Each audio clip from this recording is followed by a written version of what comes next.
Schön,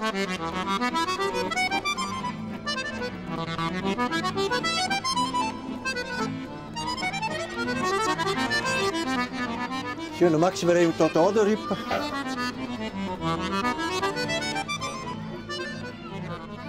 Jongens, wel even rustig aan, hè? Rustig aan. Anders krijgen we ongelukken. In wezen, het komt hier op deel. Had de meeste feest gaan, dan pas ik op een been. Daar ben ik oppas. Maar zou je alles in de gaten? Ja, jij wel trouw, maar ik wel eens hier trouw. Maar ik doe nooit zo. Dat doe ik net hoor, ik kan altijd zo mooi zijn. Dames, meisjes, nou wil ik je even wat zeggen over de draaimolen. We hebben speciale huisregels. Je moet goed begrijpen, dat is goed begrijpst, dat alles hier begrepen wordt. Hey, hoe is het? Goed? Mooi. Dat is gek. Ja, ik mag wel graag eens even gek jagen, hè? Dat vind ik prachtig hoor.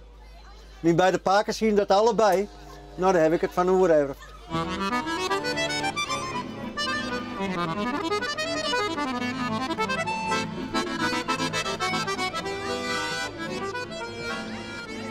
Hoe ben je ooit zo in dit vak rollen?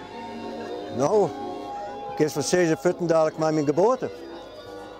Want ik ben heel jong geboren. Ik ben nog in dat jaar met de geboorte. En het wie op een merk in Oranjewoud. Precies het waren Peersdag. Ja, en dan rol je er wel in, hè. En vroeger hier een oliebollenkraam. Ja, dat vond ik net zo vol aan. En dan zat ik altijd naar de zweef te zien. Nou, en eindelijk, oh ja, toen ben ik de muziek ingegaan.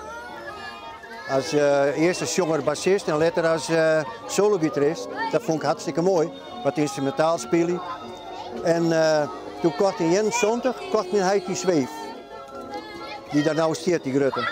En dat weer het. Toen heb ik de muziek aan de gitaar aan de willen gaan hangen. En toen ben ik erin raken. Maar ja, toen kwam in 1976 kwam mijn mem, die kwam in het ziekenhuis te landen. En die er net meer uitkomen. En mijn huid hier een gebroken heup. Alleen ze allebei in het ziekenhuis. En toen moest ik het overnemen. Wel op een tragische rot manier. En ja, en nou het mijn zoon weer. Ken je al wel even in het zweet? Nee. Ah, toen nou.